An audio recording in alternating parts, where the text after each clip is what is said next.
Bismillahirrahmanirrahim. Assalamualaikum warahmatullahi wabarakatuh. Selamat siang dan salam sejahtera bagi kita semua. Pertama-tama, mari kita panjatkan puji syukur kehadirat Allah SWT bahwa pada hari ini kita masih diberi kesehatan dan kenikmatan sehingga bisa mengikuti daring kumul. Yang kedua, salam dan salawat selalu kita aturkan kepada junjungan Nabi besar kita Muhammad SAW yang kelak kita akan mendapat syafaatnya di akhir zaman. Bapak Ibu guru hebat semua, terima kasih atas partisipasinya sehingga bisa menghadiri atau mengikuti presentasi dari presenter kawan kita. Yang kedua, kita ucapkan terima kasih kepada Bapak Dr. Tirto Suwondo M.Hum sebagai Kepala Balai Bahasa Jawa Tengah. Yang kedua, kepada Bapak Siwaono SPD sebagai Ketua Umum. Yang ketiga, kepada Ibu Anita Sukarini SPD sebagai Instruktur Kelompok 1 Sudirman. Dan tak lupa kepada Bapak Ibu semua sekalian. Perkenalkan, nama saya adalah Ibu Dr. Anda Esti Wahyuni. Sebagai presenter siang ini adalah dari guru SMK SMTI Pontianak. Sedangkan sebagai moderator hari ini adalah Ibu Dr. Anda Farah Nirmala. Tempat tanggal lahir adalah Malang, 22 Mei tahun 1961. Beliau adalah guru PKN di SMA N1 Malang. Lulusan S1 IKEP Malang tahun 1985. Kemudian presenter kali ini adalah Bapak Guru Hebat paling muda adalah Dr. Rasto MPD. Tanggal lahir Indramayu 1 Mei 1978. Bulannya sama dengan Bu Farah. Beliau adalah guru sejarah SMA N1 Terisi Indramayu. S1-nya adalah Universitas UNY 2001, S2-nya adalah Universitas Kuningan 2011, S3-nya adalah Unimas Bandung 2018. Itulah adalah sekedar perkenalan presenter dan moderator kali ini. Kemudian untuk jalannya acara ini akan dipandu oleh moderator kita, Ibu Dr. Anda Farah Nirmala. Waktu saya serahkan kepada Ibu Nirmala Farah sepenuhnya. Terima kasih. Assalamualaikum warahmatullahi wabarakatuh. Waalaikumsalam warahmatullahi wabarakatuh. Bismillahirrahmanirrahim. Assalamualaikum warahmatullahi wabarakatuh. Bapak Ibu peserta video conference Guru Mengajar Nusantara Iqbal Jumum yang dirahmati Allah Subhanahu wa Ta'ala, berbahagialah pada hari ini Rabu 1 Juli 2020 kita semua akan mengikuti presentasi dari Bapak Dr. Rasto MPD dengan judul menganalisis proses perkembangan bangsa Jepang ke Indonesia. Materi ini bertujuan agar kita jangan melupakan sejarah dan budaya jas merah. Sebelum saya sebagai presenter menyampaikan materi, akan saya bacakan kurikulum vitae beliau. Nama Dr. Rasto MPD, tanggal lahir 1 Mei 1978, bertugas di SMA Negeri 1 Terisi Indramayu. Baiklah, untuk selanjutnya selama 30 menit ke depan saya persilakan kepada Bapak Dr. Rasto MPD untuk mempresentasikan materinya. Kepada Bapak Dr. Rasto dipersilakan.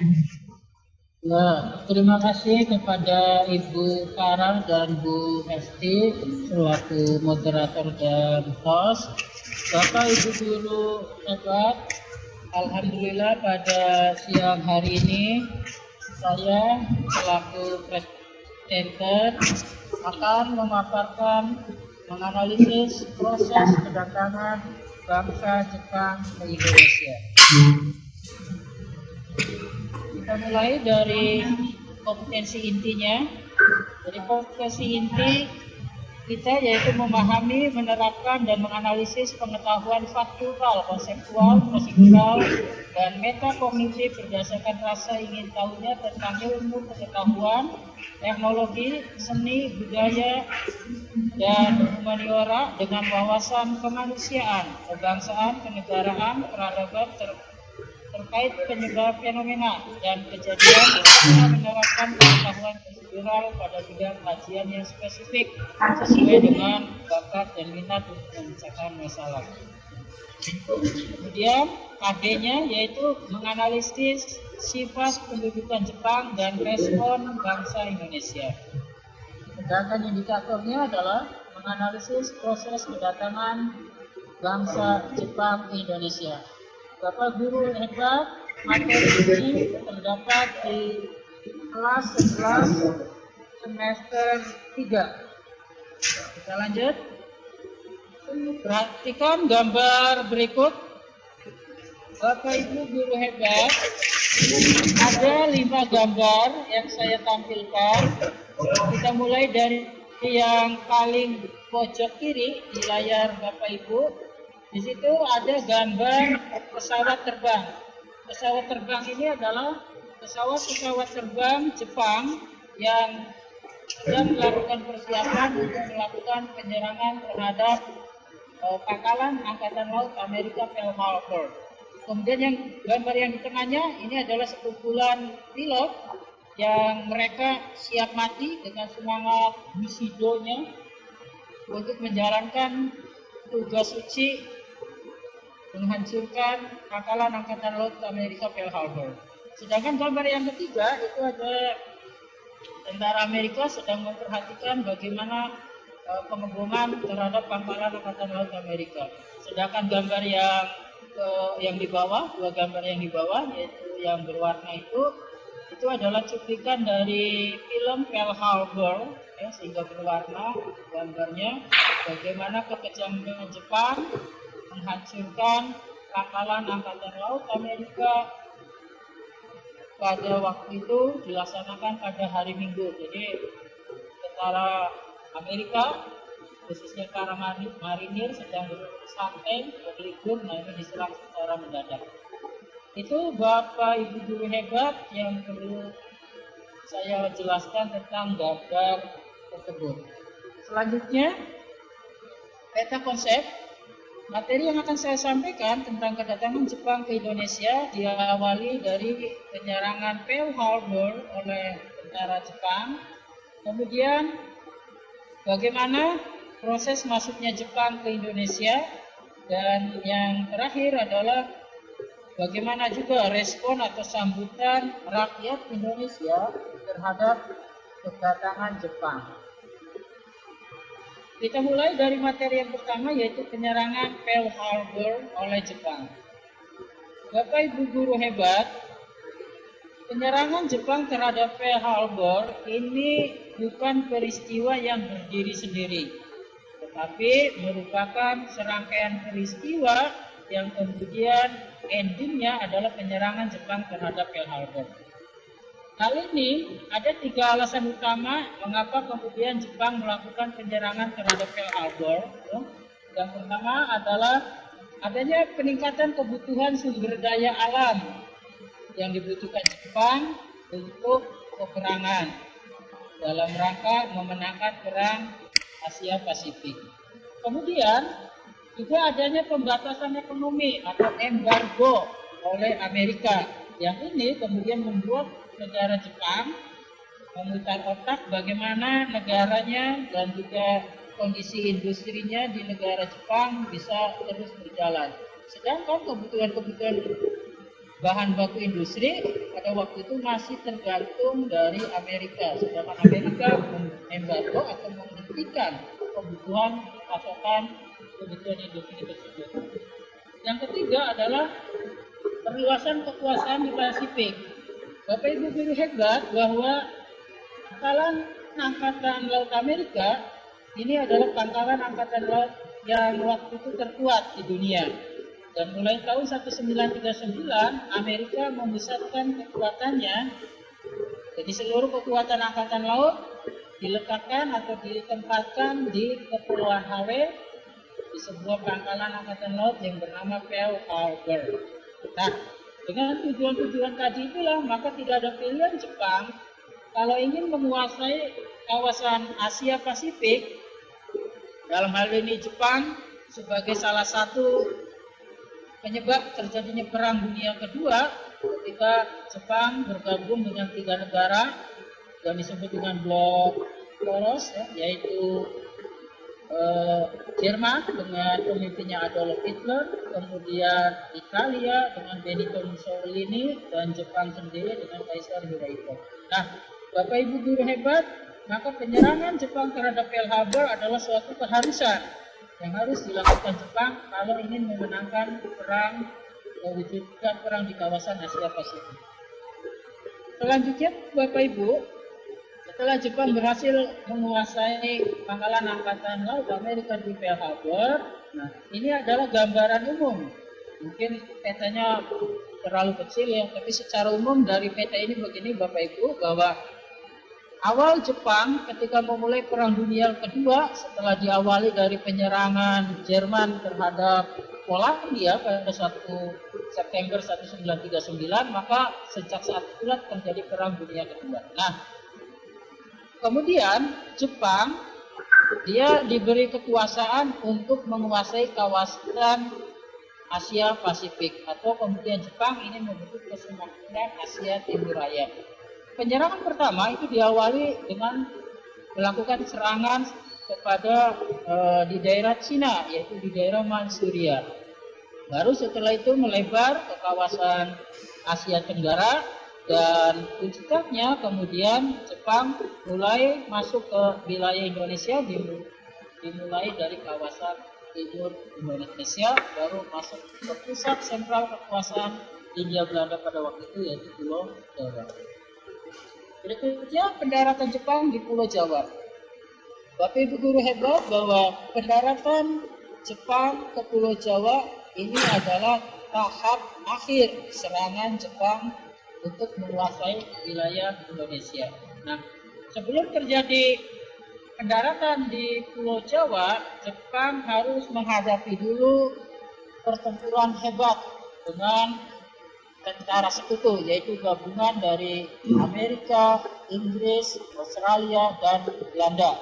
Dalam pertempuran di Laut Jawa itu, kemudian pertempuran berhasil dimenangkan oleh tentara Jepang. Angkatan Laut Belanda di bawah pimpinan Laksamana Karl Doorman akhirnya mengakui kekalahan terhadap serangan tentara Jepang.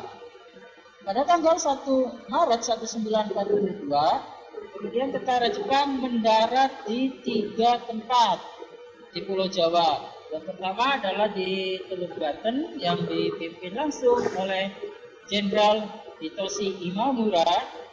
Kemudian yang kedua, pendaratan di Pantai Eretan, Indramayu, dipimpin oleh Kolonel Tony Sohri. Kemudian pendaratan di sekitar daerah Keranggan atau Bojonegoro, ya, dipimpin oleh Maijen Tsuchihase. Perlu Bapak Ibu ketahui bahwa penyerangan Jepang ke Indonesia ini dipimpin oleh Divisi 25. Kalau kita dikenal sebagai Divisi Kopassusnya Jepang pada waktu itu. Kemudian Bapak Ibu hebat, puncaknya pada tanggal 8 Maret 1942, Jepang berhasil menguasai wilayah Jawa. Perlu Bapak Ibu ketahui bahwa pada waktu kekuasaan Hindia Belanda pada waktu itu, kekuasaan terbagi dua. Yang pertama adalah pemerintahan sipil yang dipimpin oleh Gubernur Jenderal Stafford. Yang kedua adalah pemimpin angkatan perang yang dipimpin oleh Jenderal Hyun Terpoten.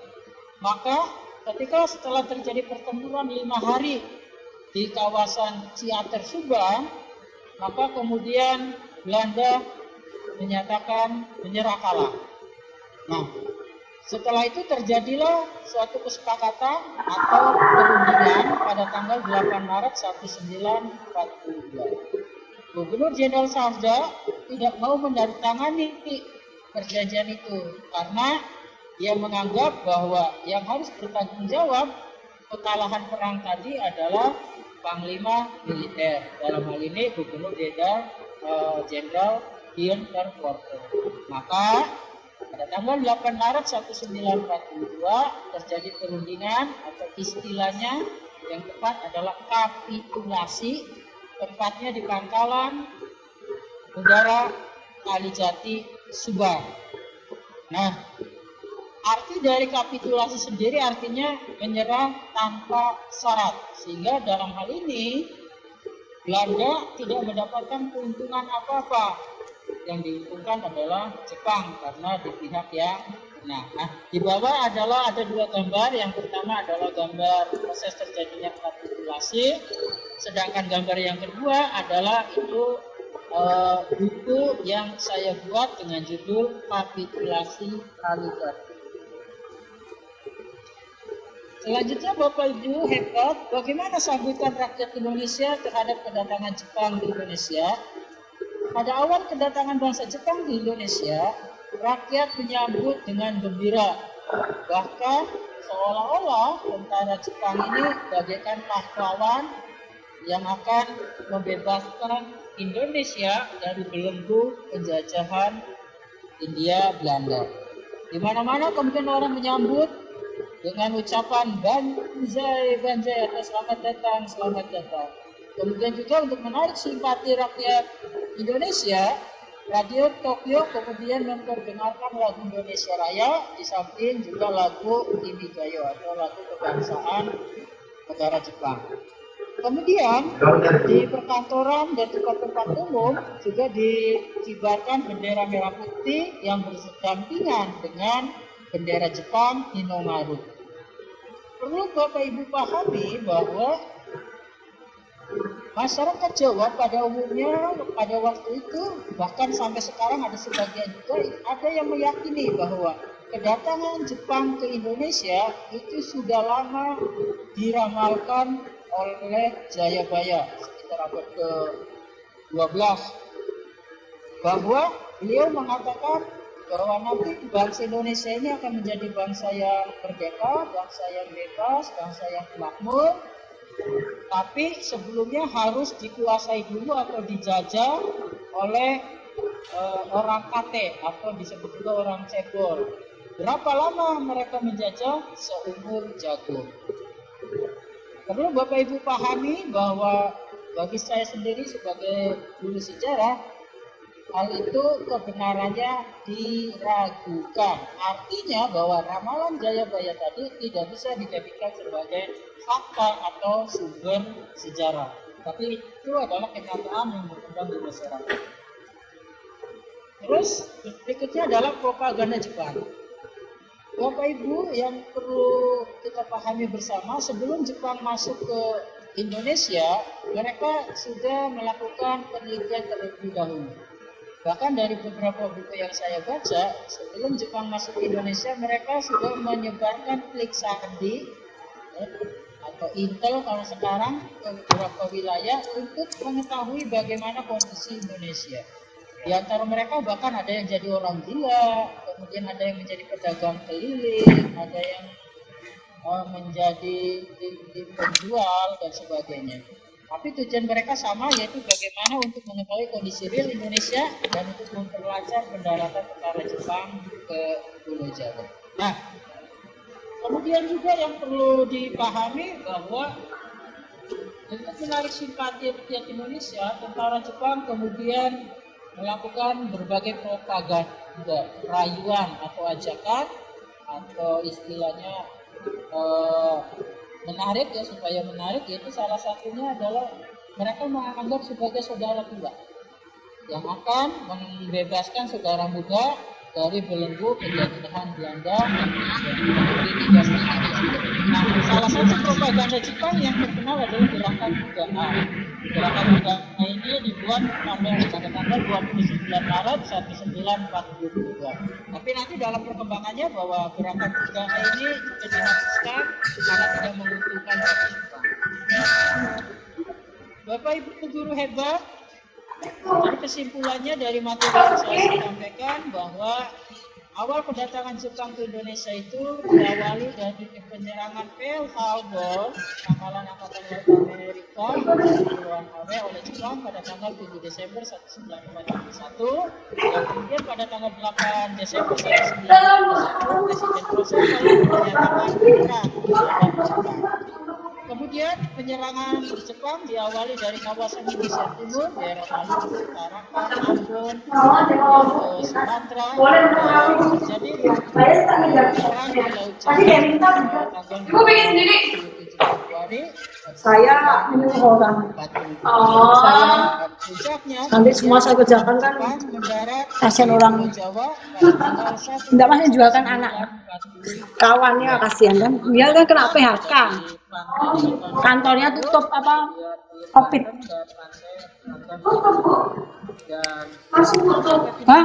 Bukan 2 bulan itu diistirahatkan. Kan dia kerja di konsultan kontraktor, tapi selama ini kan tidak ada yang bangunan kan. Jadi itulah. Ya untung dia pintar bikin itu.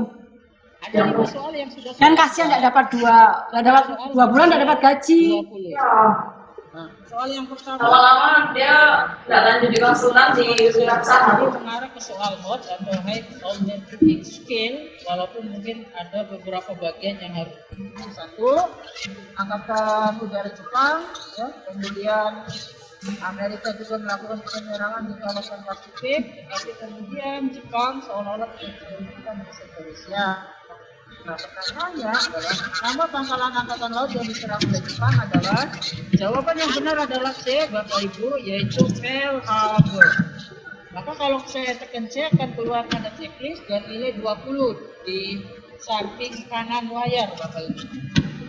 Maka kemudian soal juga akan berlanjut ke soal nomor 2. Soal nomor 2 ini adalah dalam upaya menguasai Pulau Jawa dan seterusnya terjadi pertempuran terlebih dahulu. Nah, ini kalau jawabannya benar adalah A, yaitu pertempuran di Laut Jawa. Tetapi kalau Bapak Ibu jawabnya salah, misalkan Selat Sunda, maka muncul tanda silang dan nilainya tetap 20, tetapi soal berlanjut ke nomor 3.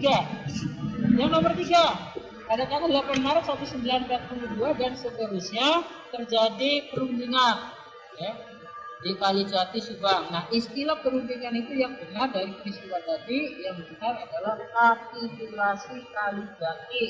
Jawaban yang benar adalah E. Kalau E maka nilai jadi 40. Maka dari 3 soal saya benar 2. Lanjut Bapak Ibu, soal yang nomor 4 tentang kedatangan Jepang ke Indonesia, ya. Pada umumnya disambut gembira.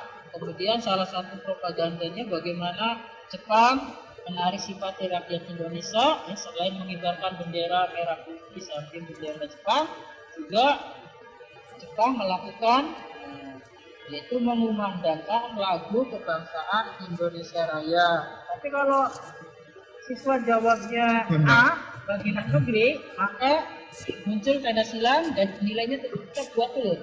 Dan soal yang terakhir, Jepang memperkenalkan dan mempropagandakan tentang propaganda Jepang sebagai pendukung Asia, Jepang sebagai Jepang atau kita sebut Nippon, ya, pelindung Asia dan Nippon cahaya Asia. Nah, propaganda ini dikenal dengan istilah gerakan 3A. Jawabannya D. Kalau benar maka nilainya 60 dan otomatis karena tadi jawaban siswa benarnya 3, maka nilainya 60. Baik Bapak Ibu guru hebat, demikian materi dari saya dan ini biodata saya, dan mohon maaf di belakang ada gambar sekolah saya dari bagian depan. Terima kasih Bapak Ibu atas perhatiannya. Nanti kita lanjutkan dengan tanya jawab. Saya kembalikan ke Ibu Farah. Ibu Farah, silakan. Ya, terima kasih kepada Bapak Dr. Rasto atas presentasinya. dan semua hasil presentasi tadi dapat menambah pengetahuan kita semua serta dapat meningkatkan patriotisme dan nasionalisme kita semua. Untuk kesimpulan tadi juga sudah dipaparkan oleh beliau, sehingga pada sesi ini dapat dibuka beberapa pertanyaan yang ditujukan kepada presenter, bisa secara langsung melalui lewat chat. Setelah saya amati untuk yang lewat chat belum ada, mungkin bisa ditanyakan langsung kepada presenter. Monggo Bapak Ibu, jika ada yang ingin ditanyakan,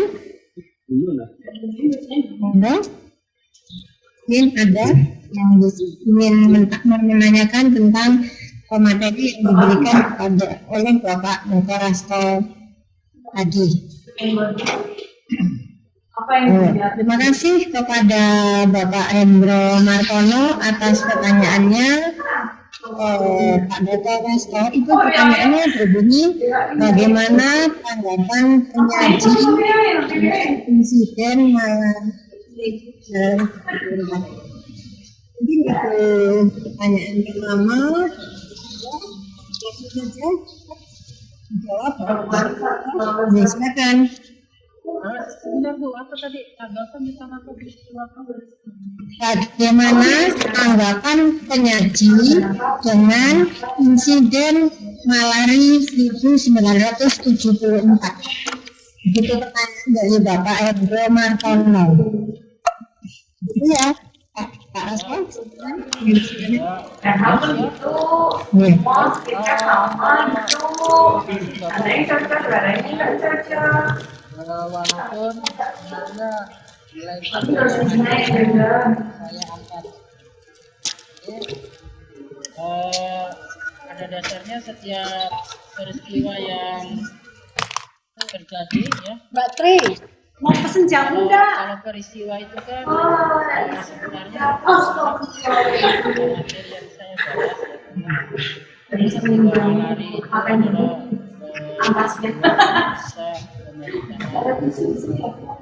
tetapi bagi saya sendiri bahwa setiap peristiwa yang terjadi di negara kita Masih loh Bu, ada masih Bu. Saya hari ini dari host. kontra, yang kedua Oh beda lagi nih. Kan habis ada host, saya sendiri secara umum bahwa peristiwa-peristiwa yang ini bisa dari tidak bisa peristiwa itu berdiri sendiri, maka dikaji misalnya dengan pelajaran sejarah.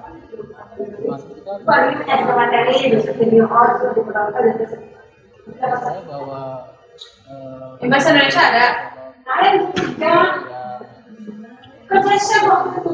Mana ada pegawai, mas mau belajar dong. Kalau misalnya, kalau bisa pasti kan? Kemarin dari ini yang saya dokter dosen, saya jadi hostnya. Tapi mau tinggal. Masuk, bahasa masuk. Video. Rekaman juga tetap mengaku jadi ada rekamannya. Ya, terima kasih kepada Bapak Rasto atas jawabannya dari pertanyaan Bapak Hendro Martono. Itu pertanyaan yang pertama Pak yang diajukan melalui chatnya. Kemudian terima kasih kepada Ibu Fatma Carmela Putri atas pertanyaannya yang merupakan pertanyaan kedua melalui chatting juga. Pertanyaannya adalah, Amerika Serikat sebagai negara yang melakukan bom atom ke Jepang, mengapa tidak dikatakan sebagai penjahat perang? Demikian Pak, pertanyaan yang kedua dari Ibu Fatma Carmela Putri. Silakan. terima kasih Ibu Fatma atas pertanyaannya. Perlu Bapak Ibu hebat pahami bahwa penyerangan sekutu dalam hal ini dipimpin oleh Amerika terhadap kota Hiroshima dan Nagasaki itu sebagai bentuk serangan yang mematikan, Bapak Ibu. Serangan yang mematikan yang bagaimana? Karena dengan dihancurkannya dua kota itu pada tanggal 6 dan tanggal 9 Agustus 1945, maka kemudian Jepang menjadi tidak berkutik. Karena di di kota-kota tersebut itu juga sebagai basis militer mereka. Nah, kemudian pertanyaannya, mengapa kemudian tidak disebut sebagai penjahat perang? Tapi Bapak Ibu pahami bahwa peristiwa pengeboman Hiroshima dan Nagasaki itu masih periode Perang Dunia Kedua, Bapak Ibu. Sehingga masa perang itu bahwa sah-sah saja bahwa kemudian sekutu dalam hal ini Amerika melakukan penyerangan terhadap Hiroshima dan Nagasaki. Sehingga peristiwa itu yang menghancurkan menghabiskan dua kota itu bahkan sampai sekarang masih dapat dengan radiasinya. Dan yang perlu Bapak Ibu pahami bahwa bom atom yang dijatuhkan ke Hiroshima dan Nagasaki itu adalah uji coba, bukan bom yang sebenarnya. Itu menggunakan teorinya Einstein, kemudian dibuat uji cobanya oleh seorang ahli fisika yaitu dari Israel, kemudian keturunan Yahudi, kemudian beliau menguji cobakannya di dua kota lain. Jadi kesimpulannya bahwa pada waktu itu memang belum ada juga lembaga yang menangani kejahatan perang, karena setelah terjadinya Perang Dunia Kedua yaitu 1 September 1939, maka LBB sebagai lembaga perdamaian dunia itu dibubarkan. Maka tidak ada lembaga khusus yang akan mengadili, sehingga sah-sah saja penyerangan Amerika terhadap Jepang itu dan pada waktu itu tidak dianggap sebagai kejahatan perang. Baik, itu saja Bu Farah. Terima kasih Bu Fatma pertanyaannya. Ya, terima kasih Pak Rasto atas pertanyaan dari Ibu Fatma Kawasemila Putri yang merupakan pertanyaan yang kedua. Kemudian berikutnya sepertinya sudah tidak ada pertanyaan lagi, Pak. Monggo Bapak Ibu, mumpung waktunya masih cukup, dapat mengajukan pertanyaan secara langsung ataupun melalui chat. Silakan Bapak Ibu. Sepertinya sudah selesai, tidak ada pertanyaan lagi, Pak. Sehingga selanjutnya di bagian tadi. Untuk kesimpulan mungkin dari Bapak yang menyimpulkan. Ya, silakan Pak Rasto. Saya beri kesempatan untuk menjelaskan.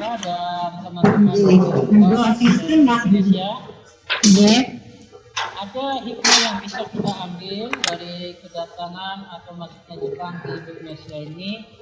Perlu kita pahami bahwa Jepang pada awalnya juga sama seperti juga negara kita, menjadi negara miskin dan sebagainya. Tetapi kemudian setelah terjadi restorasi tahun 1868, Jepang kemudian bangkit menjadi negara maju, bahkan kemudian bersaing dengan negara Eropa yang lebih dulu menjadi negara maju.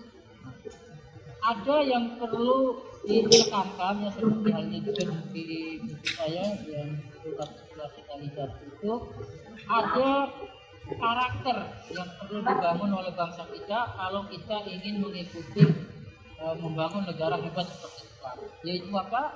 Yaitu di Jepang itu menerapkan teori namanya adopt dan invent, ya. Atau di kita dikenal dengan ATM, ambil, tiru, dan menyesuaikan. Nah, 3 teori inilah yang kemudian menjadi dasar Jepang bisa mengikuti perkembangan teknologi. Demikian juga adanya semangat presiden, semangat berani mati, semangat rela berkorban untuk negara dan sebagainya. Nah, bahkan sampai sekarang negara Jepang masih menerapkan istilah negara daging, semangat positif.